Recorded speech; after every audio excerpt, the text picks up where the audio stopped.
Hello everyone, this is Shihab and welcome back to another new video. So I hope you all are having a good time by the grace of Almighty. And yes, like as always, I'm also very fine. Today in this video I'm going to share with you about a very important lesson of English grammar, and that is tense. Actually আজকে ভিডিওতে আমরা একটা মাত্র English সেন্টেন্সকে টেন্সের স্ট্রাকচারের মাধ্যমে 48 ভাবে লেখার চেষ্টা করব। So let's get started to today's topic. The first one is I eat rice. এটা হচ্ছে প্রেজেন্ট ইনডেফিনিট টেন্স। তো এই সেন্টেন্সটাকে আমরা যদি প্রেজেন্ট ইনডেফিনিট টেন্সের নেগেটিভ স্ট্রাকচার অনুযায়ী লিখি তাহলে হবে I do not eat rice। তারপর এই সেন্টেন্সটাকেই আমরা যদি আবার প্রেজেন্ট ইনডেফিনিট টেন্সের ইন্টারোগেটিভ স্ট্রাকচার অনুযায়ী লিখি তাহলে হবে যে do I eat rice। তারপর এই সেন্টেন্সটাকেই আমরা যদি প্রেজেন্ট ইনডেফিনিট টেন্সের নেগেটিভ ইন্টারোগেটিভ স্ট্রাকচার অনুযায়ী লিখি তাহলে হবে don't I eat rice। তারপর এই সেন্টেন্সটাকেই আমরা যদি পাস্ট ইনডেফিনিট টেন্সের স্ট্রাকচার অনুযায়ী লিখি তাহলে হবে I ate rice। R past indefinite টেন্সের নেগেটিভ স্ট্রাকচার অনুযায়ী লিখলে হবে I did not eat rice। তারপর এই সেন্টেন্সটাকেই পাস্ট ইনডেফিনিট টেন্সের ইন্টারোগেটিভ স্ট্রাকচার অনুযায়ী লিখলে হবে did I eat rice। আর এই সেন্টেন্সটাকেই পাস্ট ইনডেফিনিট টেন্সের নেগেটিভ অ্যান্ড ইন্টারোগেটিভ স্ট্রাকচার অনুযায়ী লিখলে হবে didn't I eat rice। তারপর এই সেন্টেন্সটাকে ফিউচার ইনডেফিনিট টেন্সের অ্যাফার্মেটিভ স্ট্রাকচার অনুযায়ী লিখলে হবে I will eat rice। তারপর ফিউচার ইনডেফিনিট টেন্সের নেগেটিভ স্ট্রাকচার অনুযায়ী লিখলে হবে I will not eat rice। তারপর ফিউচার ইনডেফিনিট টেন্সের ইন্টারোগেটিভ স্ট্রাকচার অনুযায়ী লিখলে হবে will I eat rice। তারপর ফিউচার ইনডেফিনিট টেন্সের নেগেটিভ অ্যান্ড ইন্টারোগেটিভ স্ট্রাকচার অনুযায়ী লিখলে হবে won't I eat rice। তারপর এই সেন্টেন্সটাকে প্রেজেন্ট কন্টিনিউয়াস টেন্সের অ্যাফার্মেটিভ স্ট্রাকচার অনুযায়ী লিখলে হবে I'm eating rice। তারপর নেগেটিভ স্ট্রাকচার অনুযায়ী লিখলে হবে I'm not eating rice। তারপর প্রেজেন্ট কন্টিনিউয়াস টেন্সের ইন্টারোগেটিভ স্ট্রাকচার অনুযায়ী লিখলে হবে am I eating rice। তারপর নেগেটিভ অ্যান্ড ইন্টারোগেটিভ স্ট্রাকচার অনুযায়ী লিখলে হবে ain't I eating rice।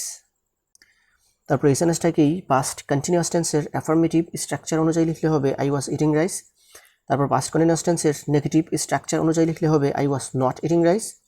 তারপর পাস্ট কন্টিনিউয়াস টেন্সের ইন্টারোগেটিভ স্ট্রাকচার অনুযায়ী লিখলে হবে was I eating rice।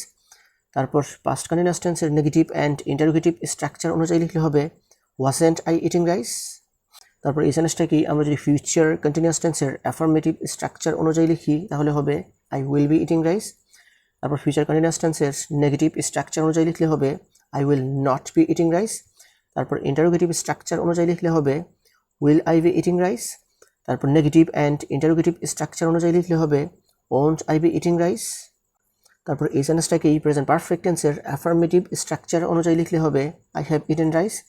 তারপর প্রেজেন্ট পারফেক্ট টেন্সের নেগেটিভ স্ট্রাকচার অনুযায়ী লিখলে হবে I have not eaten rice। তারপর প্রেজেন্ট পারফেক্ট টেন্সের ইন্টারোগেটিভ স্ট্রাকচার অনুযায়ী লিখলে হবে have I eaten rice। তারপর প্রেজেন্ট পারফেক্ট টেন্সের নেগেটিভ অ্যান্ড ইন্টারোগেটিভ স্ট্রাকচার অনুযায়ী লিখলে হবে haven't I eaten rice। তারপর এই সেন্টেন্সটাকেই পাস্ট পারফেক্ট টেন্সের অ্যাফার্মেটিভ স্ট্রাকচার অনুযায়ী লিখলে হবে I had eaten rice। তারপর পাস্ট পারফেক্ট টেন্সের নেগেটিভ স্ট্রাকচার অনুযায়ী লিখলে হবে I had not eaten rice। তারপর পাস্ট পারফেক্ট টেন্সের ইন্টারোগেটিভ স্ট্রাকচার অনুযায়ী লিখলে হবে had I eaten rice। তারপর পাস্ট পারফেক্ট টেন্সের নেগেটিভ অ্যান্ড ইন্টারোগেটিভ স্ট্রাকচার অনুযায়ী লিখলে হবে hadn't I eaten rice। তারপর এই সেন্টেন্সটাকেই ফিউচার পারফেক্ট টেন্সের অ্যাফার্মেটিভ স্ট্রাকচার অনুযায়ী লিখলে হবে I will have eaten rice। তারপর নেগেটিভ স্ট্রাকচার অনুযায়ী লিখলে হবে I will not have eaten rice।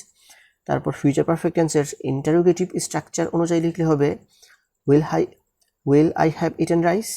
তারপর ফিউচার পারফেক্ট টেন্সের নেগেটিভ অ্যান্ড ইন্টারোগেটিভ স্ট্রাকচার অনুযায়ী লিখলে হবে won't I have eaten rice। তারপর এই সেন্টেন্সটাকে প্রেজেন্ট পারফেক্ট কন্টিনিউয়াস টেন্সের অ্যাফার্মেটিভ স্ট্রাকচার অনুযায়ী লিখলে হবে I have been eating rice। তারপর প্রেজেন্ট পারফেক্ট কন্টিনিউয়াস টেন্সের নেগেটিভ স্ট্রাকচার অনুযায়ী লিখলে হবে I have not been eating rice।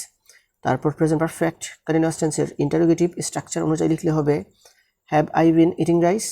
তারপর প্রেজেন্ট পারফেক্ট কন্টিনিউয়াস টেন্সের নেগেটিভ অ্যান্ড ইন্টারোগেটিভ স্ট্রাকচার অনুযায়ী লিখলে হবে haven't I been eating rice। তারপর এই সেন্টেন্সটাকেই পাস্ট পারফেক্ট কন্টিনিউয়াস টেন্সের অ্যাফার্মেটিভ স্ট্রাকচার অনুযায়ী লিখলে হবে I had been eating rice। তারপর পাস্ট পারফেক্ট কন্টিনিউয়াস টেন্সের নেগেটিভ স্ট্রাকচার অনুযায়ী লিখলে হবে I had not been eating rice। তারপর পাস্ট পারফেক্ট কন্টিনিউয়াস টেন্সের ইন্টারোগেটিভ স্ট্রাকচার অনুযায়ী লিখলে হবে had I been eating rice। তারপর পাস্ট পারফেক্ট কন্টিনিউয়াস টেন্সের নেগেটিভ অ্যান্ড ইন্টারোগেটিভ স্ট্রাকচার অনুযায়ী লিখলে হবে hadn't I been eating rice। তারপর এই সেন্টেন্সটাকেই ফিউচার পারফেক্ট কন্টিনিউয়াস টেন্সের অ্যাফার্মেটিভ স্ট্রাকচার অনুযায়ী লিখলে হবে I will have been eating rice। তারপর এই সেন্টেন্সটাকেই ফিউচার পারফেক্ট কন্টিনিউয়াস টেন্সের নেগেটিভ স্ট্রাকচার অনুযায়ী লিখলে হবে I will not have been eating rice. আর এই সেন্টেন্সটাকেই ফিউচার পারফেক্ট কন্টিনিউয়াস টেন্সের ইন্টারোগেটিভ স্ট্রাকচার অনুযায়ী লিখলে হবে will I have been eating rice. তারপর এই সেন্টেন্সটাকেই ফিউচার পারফেক্ট কন্টিনিউয়াস টেন্সের নেগেটিভ অ্যান্ড ইন্টারোগেটিভ স্ট্রাকচার অনুযায়ী লিখলে হবে won't I have been eating rice. So this is actually the structure, the sentences that I wanted to share with you. So viewers, I hope you understand this. If you guys really love this video, don't forget to like, comment, share and subscribe my YouTube channel. And that's all for the time being. See you again. Wish you all the best of luck. Goodbye.